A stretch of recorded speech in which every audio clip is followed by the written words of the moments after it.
There is no other way. It's got to be a victory. There is no other option. There's no other option. It has to be a win. All right. Here we go, back again on the other side of the coin. All right, welcome back to the other side of the coin, ladies and gentlemen. The occasion is so massive that I have to stand and deliver. Enough with sitting down. I've got to stand up and then do this particular match preview, ladies and gentlemen. This is probably the biggest match so far of the season, if I'm not wrong. Yeah, I think this definitely is the biggest match of the season so far. And it's a must-win. It's a must-win. There's no two ways about it. I don't think a draw is going to cut it. The away fixture is next week to AC Milan. And with the first two matches in the Champions League, first one, a loss to Zagreb. And then a draw, it was the first match under Graham Potter, so you can't really complain. It was a match that we probably should have taken 4 points, but, us being us, we screwed up at the end and allowed Salzburg to get a point. Now, at Stamford Bridge, it's, I don't know, man. I don't know how you guys feel, ladies and gentlemen. Let me know in the comments. Obviously, it is a little bit of uncertainty, a period of uncertainty. You can feel the mood in the fan base is a little bit somber. Like it's a bit, like we just need that good win to give us that lift, that belief again. I feel like everything has sort of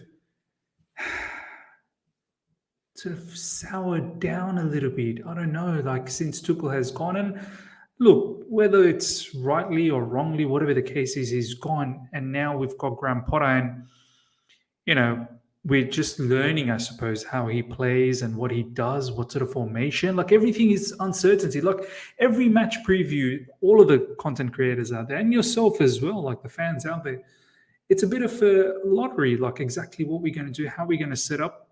Because, Graham Potter, he's a particular manager. He doesn't really have a fixated formation. Style, yes, but formation, no. Generally prefers the 3, and that was with Brighton, but it could be very, very different with us. Now, look, whatever the case is, it doesn't matter. The bottom line is, if we don't get a win here, we could possibly look in the barrel of going down to Europa League, and that's not it. As much as we want to be patient, as much as we want to be, calm and collected, and I understand Graham Potter needs time. This team needs time. It's new owners. We need time. But we as a fan base, we are just not accustomed to such things. And after winning the Champions League literally just a season or a bit ago, it just, like to find ourselves in this predicament is very, very difficult. And as I said, a win is the only solution here. And it's not going to be easy. AC Milan, ladies and gentlemen, they're not an easy opposition one bit. And most importantly, they've got Fikayo Tomori, who will have a point to prove he's a player that has been kicked out of Chelsea Football Club and comes back to Stamford Bridge. And he's going to give it his best. This is going to be one of the games of his lifetime so far. Olivier Giroud always is a professional and he'll try his level best to get a victory for AC Milan. But look, before we get into the team news, let's have a look at AC Milan. They're at the moment 5th in the Serie A. Serie A is lit, by the way, ladies and gentlemen, this season. Napoli, Atalanta, Udinese, Lazio, AC Milan, Roma, and Juventus still haven't clicked into gears. I mean, there's a lot of teams that are vying for the top position. Napoli are looking tremendous. But AC Milan, the reigning Serie A champions, sitting on 17 points, 8 played, 5 wins, 2 draws, 1 loss. This is their recent match against Empoli, which was a nice match, to be honest. And look, Stefano Pioli, their manager, has recently said just before the Empoli match, and I don't care whether this is misinterpreted or whatnot and, lost in translation, but the translation that was provided in recent times, and I did a video on this literally about a week ago, he said that the most important, the the most difficult fixture in the upcoming sort of matches for them is Empoli. And he was saying that as long as they, come up to Stamford Bridge in their sort of 100% stature, they should be able to get something out of the match. And now I know you're probably thinking, Miz, what did he say wrong? What did Stefano Paoli say wrong? Probably nothing. But I just hope the players saw those quotes and it just gives them a fire in their belly, man. Like it just puts a rocket up their backside to say that, look, we have to get a victory at home in front of the Chelsea fans and give this AC Milan team a bit of a lesson. But look, as I said, the lesson ain't going to be easy. This is how they shaped up against Empoli, ladies and gentlemen. Giroud up front, Rafael Leao. This guy is a one-man army, man. I'm telling you. Reece James, I am begging, you have one of those glamorous games and you lock up Leao just the way you've been able to do that with many other players. Vinicius Jr. also came up to you and, paid you, gave you the respect. Zaha locked up and many other players have been locked up. And I just hope Rafael Leao is one of them, because if we don't keep this quite quiet, he's got the ability to run the show on his own. He doesn't need any support, to be honest. Just give him the ball nice and early and he'll just dribble past and use his physique and his strength, and he's got the finishing quality. But, there is support though. Oliver Giroud is a more than capable and excellent support for Rafael Leao. So we've got to look out for that.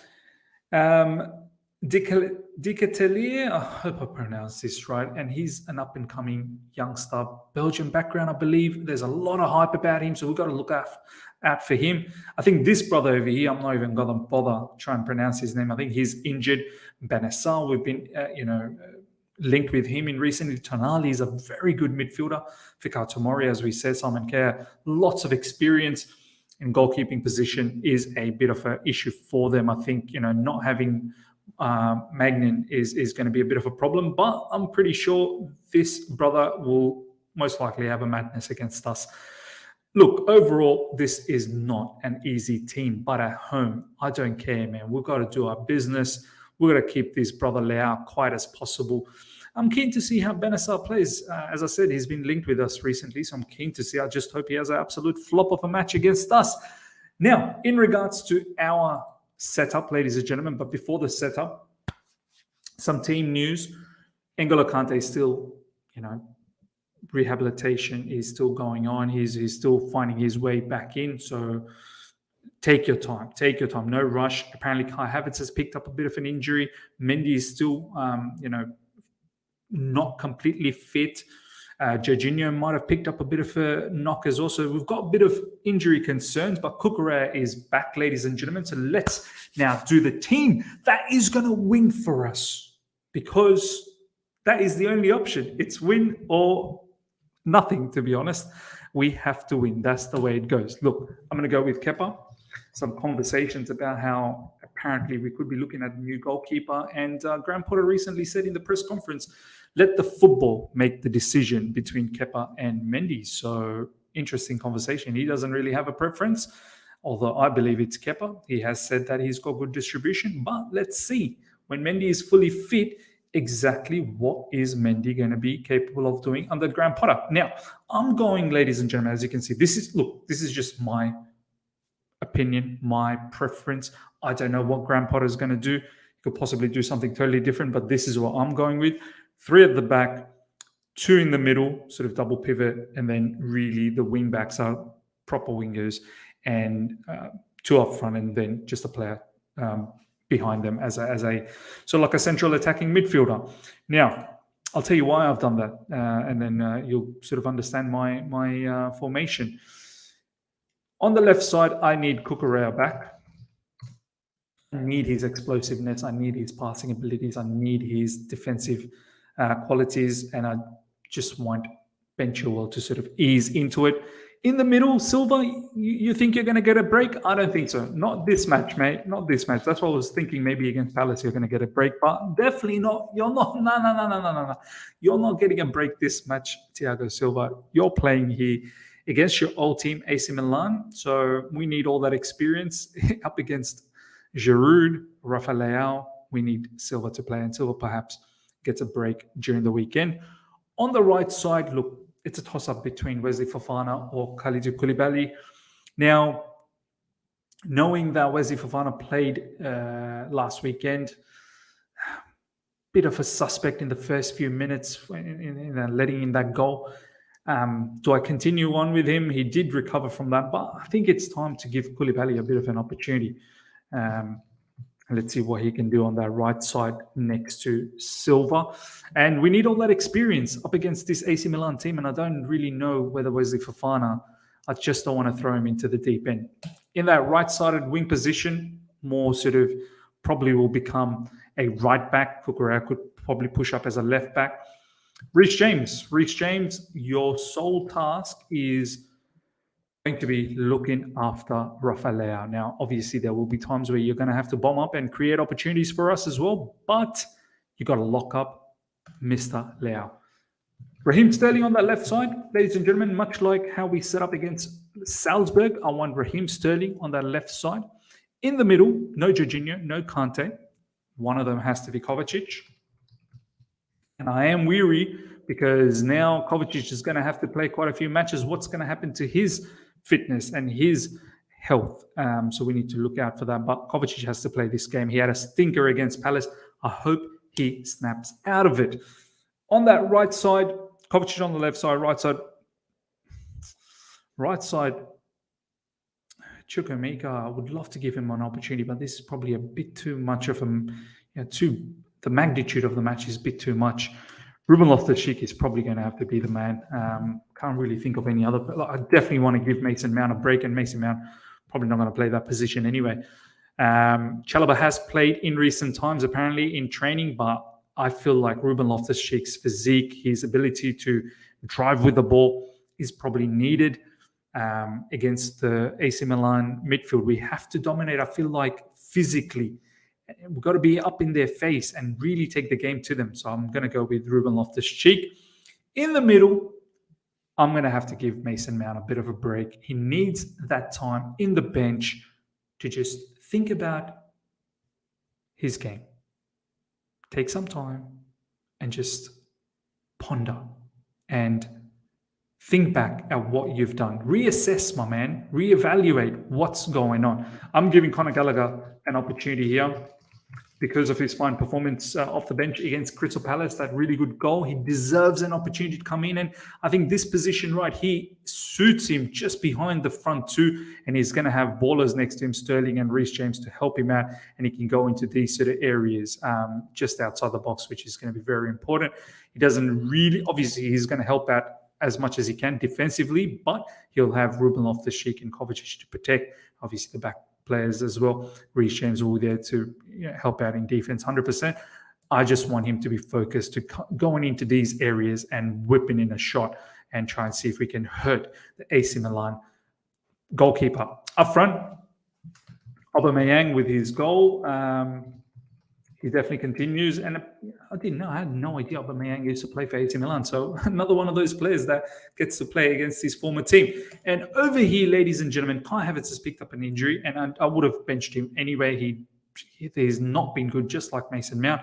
I'm going to give Christian Pulisic an opportunity here. Just next to Aubameyang, could sort of, wander around on that right side and operate in that area. Aubameyang, look, it can be very fluid. Aubameyang could be more central, Pulisic just behind, and Conor Gallagher over here. It's going to be very, very fluid. You want Sterling in and around these areas. You possibly could see something like this, turn into a back four. Reece James covering on Rafael, and at times whenever he gets an opportunity, he can move up. Pulisic could go that way as well, and it can be twisted and turned whatever the way we want to do it. But essentially, this is how I would want the setup to be. Ladies and gentlemen, let me know what your thoughts are for this lineup that I've got. I feel confident that this lineup should do the trick, ladies and gentlemen. I'm going with, look, we have to keep a clean sheet. We must keep a clean sheet. We don't go out there and score too much, and this AC Milan team, I don't think, is going to be just opening up their legs and just letting anything in. Do you know what I mean? So, look, hoping it's a, 1-0 victory, 2-1 victory at max, something like that. If it's something incredible, we get a third goal, that'll be unbelievable. But yeah, I'm thinking it's probably going to be a close game. Ladies and gentlemen, as I said, it's a must-win, man. There is no other option. So tomorrow, do or die. Do or die. Ladies and gentlemen, let me know how you feel about this whole match preview. Comment below. Let me know your thoughts on this match, how you're feeling about it. What's your score prediction? Do you like the lineup?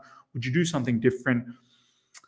Hope you've enjoyed this. Smash the like button if you're here for the first time. Subscribe. Hit the bell notification to stay in touch with all my content. Until next time. See ya.